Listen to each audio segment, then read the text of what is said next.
Assalamualaikum warahmatullahi wabarakatuh. Perkenalkan, nama saya Kinanti Atmaja, NIM 18031. Saya dari kelompok 8, kelas A 2018, Fakultas Keperawatan Universitas Jember. Di sini saya akan mempresentasikan tentang materi kanker kolon. Materi pada pagi hari ini yang akan dibahas yaitu yang pertama, review anatomi fisiologi dari usus besar, kedua definisi, ketiga stadium, keempat gejala, 5 etiologi, 6 patofisiologi, 7 manifestasi klinik, 8 prosedur diagnostik, 9 penata laksanaan medis. Yang pertama tentang review anatomi fisiologi dari usus besar. Untuk gambar dari usus besar itu sendiri dapat terlihat di layar. Usus besar memiliki panjang sekitar 1500 cm. Di dalam usus besar ini terdapat beberapa bagian lagi yang terdiri dari cecum, kolon, dan rektum. Kolon dibagi menjadi 3 macam, yaitu kolon ascendent, kolon transversum, dan kolon descendent. Di dalam usus besar terdapat 3 macam lapisan yang terdiri dari pertama, lapisan mukosa atau lapisan yang berada di bagian dalam. Fungsinya untuk mencerna dan mengabsorpsi makanan. Yang kedua, lapisan muskularis atau lapisan yang berada di bagian tengah. Ini berfungsi untuk menolak makanan yang berada di bagian bawah kolon. Yang ketiga, lapisan serosa atau lapisan yang berada di bagian luar. Ini fungsinya untuk mencegah terjadinya perlengketan antara satu rongga dengan rongga yang lain yang berada di abdomen. Selanjutnya yaitu bagian dari usus besar. Bagian dari usus besar ini ada 3 macam, yaitu cecum, kedua kolon, ketiga rektum. Cecum merupakan suatu kantong yang tertutup, di mana kantong tersebut itu menggantung di area katup ileosekal. Katup ileosekal ini fungsinya untuk mencegah supaya makanan itu tidak kembali lagi ke usus halus. Nah, di dalam cecum ini terdapat appendix vermiform. Appendix vermiform ini berisi jaringan limfoid yang letaknya itu berada di tepat ujung cecum. Yang kedua, kolon. Kolon merupakan suatu bagian usus besar yang letaknya itu di antara cecum dan rektum. Kolon itu dapat dibagi menjadi 3 macam bagian, yaitu kolon ascendent, kolon transversum, dan kolon descendent. Yang pertama, kolon ascendent ini letaknya berada di sisi kanan bagian rongga perut. Kalau kolon transversum ini letaknya berada melintang di sisi kanan hingga sisi kiri yang berada di atas rongga perut. Kolon descendent ini letaknya berada di bagian kiri rongga perut. Yang ketiga, rektum. Rektum merupakan saluran pencernaan dengan panjang sekitar 12 sampai 13 cm dan berakhir pada saluran anal. Untuk selanjutnya yaitu definisi dari kanker kolon. Kanker kolon merupakan kanker yang menyerang pada jaringan usus hingga rektum. Pada awalnya, kanker ini terjadi ketika adanya hubungan dengan rektal, di mana sekitar 95% dari kolon dan rektal ini terbentuk adenokarsinoma. Nah, adenokarsinoma ini muncul ketika pertama kali itu munculnya ada polip yang berada di usus, dan lama-kelamaan apabila hal ini dibiarkan tanpa dilakukannya penanganan akan menyebabkan kanker kolon. Nah, kanker kolon yang sudah berkembang tersebut pada akhirnya akan menyusup dan merusak jaringan yang ada di sekitarnya.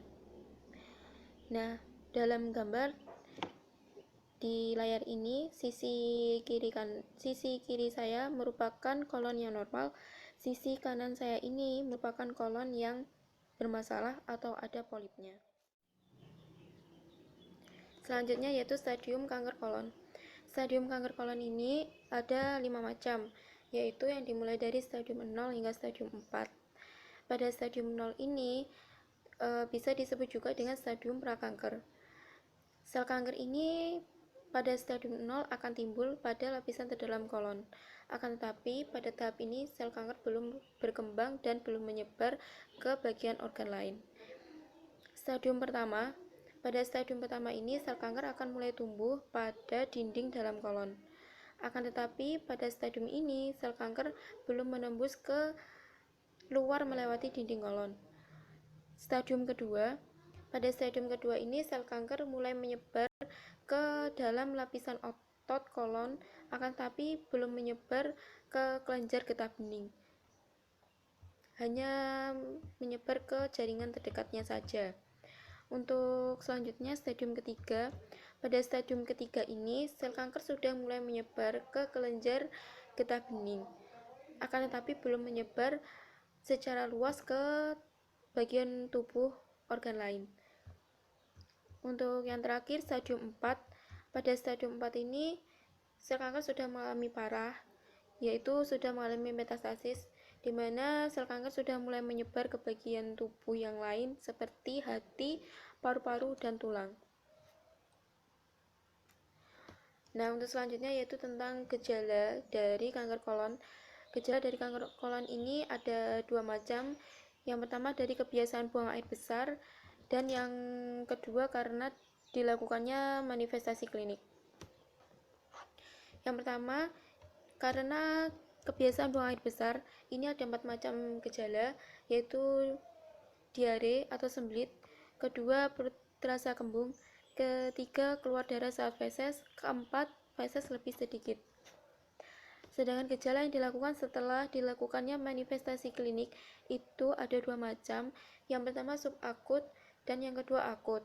Yang pertama subakut, dalam hal ini tumor atau kanker yang berada di sebelah kolon bagian kanan. Saat proses buang air besar biasanya klien itu tidak menyebabkan perubahan pada klien, akan tetapi biasanya akan menyebabkan diare. Nah, diare ini muncul karena adanya sel kanker yang memproduksi mukus yang berada di kolon.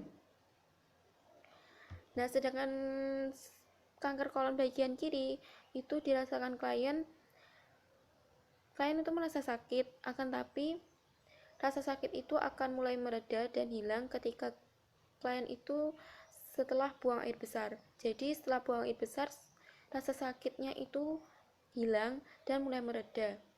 Nah, dalam tahap ini biasanya seorang klien akan baru menyadari bahwa feses yang dikeluarkan itu bercampur dengan darah. Yang kedua akut. Gejala yang terjadi pada akut ini adanya obstruksi atau perforasi. Biasanya ini terjadi pada usia lanjut. Nah, tanda-tanda pada gejala obstruksi ini biasanya klien itu tidak dapat flatus atau buang air besar, perut terasa kram dan tegang. Nah, apabila hal ini itu dibiarkan saja, maka akan menyebabkan klien itu mengalami iskemia dan nekrosis kolon, di mana nekrosis kolon itu dapat menyebabkan terjadinya peritonitis dan sepsis. Nah, untuk penjelasan materi selanjutnya akan dijelaskan oleh teman saya yang bernama Rifa Revina. Baik, perkenalkan nama saya Rifa Revinaria Maulida, NIM 18014 dari kelas A18.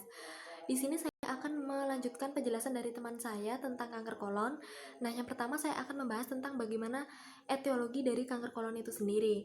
Nah, untuk penyebab kanker kolon ini tidak dapat diketahui secara pasti, namun terdapat riset yang membuktikan bahwa kanker kolon ini disebabkan oleh faktor makanan yang mengandung lemak pada hewan, kemudian ada kadar serat rendah, dan adanya interaksi antara bakteri di dalam kolon dengan asam ambedu dan juga makanan.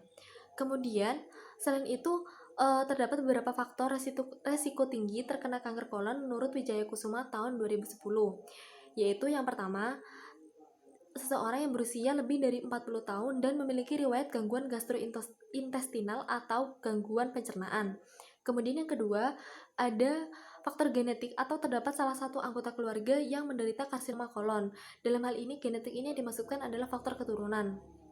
Kemudian kolitis ulceratif, dan yang terakhir yaitu pasien yang menderita poliposis atau ada keluarga yang menderita poliposis multiple polip di dalam. Selanjutnya, saya akan menjelaskan tentang bagaimana patofisiologi dari kanker kolon itu sendiri. Nah, Kanker kolon ini singkat saja, penyebaran terjadi pada saat pembedahan ketika tumor dihilangkan dan sel kanker dari tumor pecah menuju ke rongga peritoneal.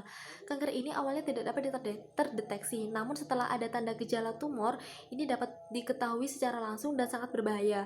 Apabila tanda gejala sudah diketahui, hal ini menandakan bahwa kanker sudah menyebar pada bagian sel organ yang berdekatan seperti pada submukosa dan dinding luar usus. Kemudian tumor ini juga dapat menyebar ke bagian ginjal, kulit, otak, tulang, kelenjar adrenalin, dan infeksi terjadi secara langsung dan menyebar melalui limfa dan sistem sirkulasi. Tumor kolon juga dapat menyebar pada bagian peritoneal sebelum pembedahan tumor dilakukan. Nah, kemudian di sini saya akan menjelaskan tentang bagaimana penata laksanaan dari kanker kolon. Yang pertama, pembedahan atau surgery. Nah, untuk pembedahan ini, kolostomi merupakan jadi pembedahan ini kita lakukan dengan cara kolostomi. Ada namanya kolostomi. Jadi kolostomi ini merupakan suatu tindakan pembedahan pengalihan feses dari usus besar dengan cara menarik bagian usus melalui sayatan perut dan menjahitnya di kulit, yang biasa disebut dengan stoma atau membuat lubang. Kemudian, pembuatan stoma ini bersifat permanen atau sementara tergantung dari tujuan tindakan dan kondisi kanker yang dialami. Kemudian yang kedua yaitu pelaksanaan kemoterapi. Kemoterapi ini merupakan tindakan atau penata laksanaan yang biasa umum dilakukan oleh dokter untuk melakukan pengobatan dalam penyakit kanker. Nah, kemoterapi ini merupakan suatu tindakan pengobatan kanker secara farmakologi dengan menggunakan obat yang memiliki sifat toksis. Kemudian untuk kemoterapi ini diberikan suntikan yang mengandung obat kemoterapi untuk menghilangkan sel-sel kanker yang ada dalam tubuh. Kemudian di sini ada yang terakhir yaitu radioterapi. Nah, tindakan ini memiliki tujuan untuk membunuh sel dengan menggunakan ionizing irradiation. Radioterapi ini memiliki peran yang tidak begitu besar dalam pengobatan kanker kolon dikarenakan dapat berpotensi menyebabkan luka pada pembuluh darah abdominal. Baik, saya akan melanjutkan tentang bagaimana pemeriksaan penunjang dari kanker kolon ini. Yang pertama adalah pemeriksaan biopsi atau suatu tindakan yang dikombinasikan dengan pengonfirmasian malignasi apabila terdapat sebuah obstruksi. Namun apabila pemeriksaan ini tidak dapat mengatasi, maka dapat dilakukan dengan cara sikat sitologi. Kemudian yang kedua yaitu karsinoembrionik atau CEA. CA ini merupakan suatu glikoprotein yang terdapat pada permukaan sel yang berada dalam peredaran darah. Pemeriksaan ini bertujuan untuk marker serologi untuk melakukan monitoring status kanker kolorektal, serta mendeteksi rekurensi dini dan proses metastase ke bagian hepar. Nah, kemudian yang ketiga yaitu tentang digital rectal examination. Pada pemeriksaan ini, penderita akan dilakukan pemeriksaan dengan cara palpasi pada dinding lateral, posterior, dan anterior, serta pada spina ischiandia, sacrum, dan coccygeus. Kemudian yang keempat yaitu tentang pemeriksaan barium enema. Pemeriksaan barium enema ini merupakan pemeriksaan dengan cara memakai double contrast barium enema di mana memiliki sensitivitas mencapai 90% dalam mendeteksi polip sebesar lebih dari 1 cm. Kemudian ada pemeriksaan endoskopi. Pemeriksaan ini digunakan untuk menilai seluruh mukosa kolon karena sebesar 3% dari pasien memiliki sinkronous kanker dan berpeluang menimbulkan polip premaligna. Kemudian yang terakhir yaitu pemeriksaan kolonoskopi. Menurut Departemen Kesehatan pada tahun 2006, pemeriksaan ini dilakukan dengan tujuan untuk menunjukkan gambaran seluruh mukosa kolon dan rektum. Standar ukuran kolonoskopi ini memiliki panjang 160 cm dan merupakan cara yang paling akurat untuk menunjukkan polip dengan ukuran kurang dari 1 cm dan keakuratan dari pemeriksaan kolonoskopi tersebut sebesar 94% lebih baik dibandingkan dengan pemeriksaan yang sebelumnya yaitu pemeriksaan barium enema. Mungkin itu saja dari saya. Terima kasih. Apabila ada kurang lebihnya saya mohon maaf. Wassalamualaikum warahmatullahi wabarakatuh. Semoga bisa bermanfaat.